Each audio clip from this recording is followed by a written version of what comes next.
పురంధేశ్వరి మ్యామ్ని మాట్లాడవలసిందిగా కోరుతున్నాము. అందరికీ నమస్కారం. ఈరోజు నందమూరి కుటుంబానికి చెందినటువంటి ఇంకొక తరం తెలుగు చలనచిత్ర రంగంలోకి కాలుపెట్టింది. సాధారణంగా కళాకారుడంటే తపస్వి కింద లెక్క. ఎంతో తపస్సు చేసి అంకిత భావంతో పనిచేసిన తర్వాత తెలుగు కళామ తల్లి ఆశీర్వాదం ఉంటే ఉన్నత శిఖరాల్ని అధిరోహించేటువంటి అవకాశం ఆ కళాకారుడికి ఉంటుంది.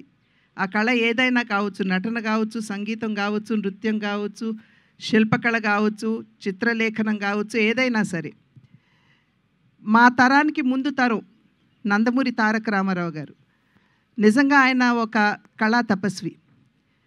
ఆయన క్రమశిక్షణతోటి అంకిత భావంతో తన జీవితాన్ని చలనచిత్ర రంగానికి అంకితం చేసినటువంటి సందర్భంలోనే ఇవాళ చలనచిత్ర రంగంలో వారి పేరు స్వర్ణాక్షరాలతో లిఖించబడి ఉన్నది.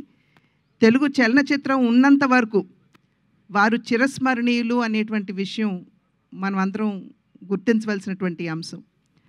ఆ తర్వాతి తరానికి వచ్చేటప్పటికి నందమూరి బాలకృష్ణ, నందమూరి హరికృష్ణ గారు, వారిరువురు కూడా చలనచిత్ర రంగమే ఉచ్చ నిశ్వాసలుగా తెలుగు కళామ తల్లికి సేవలు అందించినటువంటి నేపథ్యంలో వారు కూడా తెలుగు చలనచిత్ర రంగంపై చెరగని ముద్ర వేసినటువంటి విషయం.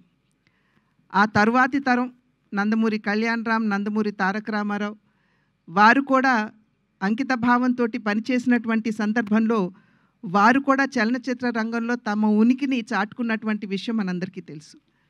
అదే విధంగా ఇప్పుడు ఆ తర్వాతి తరం నందమూరి తారక రామారావు, అంటే మేము ముద్దుగా రామ్ అని పిలుచుకునేటువంటి నందమూరి తారక రామారావు ఇవాళ చలనచిత్ర రంగ అరంగేట్రం చేయటం జరిగింది. ఆ బిడ్డకి ఖచ్చితంగా తెలుగు కళామ తల్లి ఆశీర్వాదంతో మా తండ్రి గారు నందమూరి తారక రామారావు గారి ఆశీస్సులు, అదేవిధంగా మా అన్న నందమూరి హరికృష్ణ గారు తప్పకుండా వారు ఇందాక చెప్పినట్టుగా ఆయన ఆకాశం నుండి తన మనవణ్ణి చూసుకుని మురిసిపోతూ ఉండుంటారు. అదేవిధంగా జానకిరామ్ యొక్క ఆశీస్సులు కూడా ఖచ్చితంగా రామ్కి ఉంటాయి అని చెప్పి విశ్వసిస్తూ మా అందరి ఆశీస్సులు కూడా ఎప్పుడూ కూడా అతనికి ఉంటాయి అని చెప్పి తెలియజేసుకుంటున్నాను.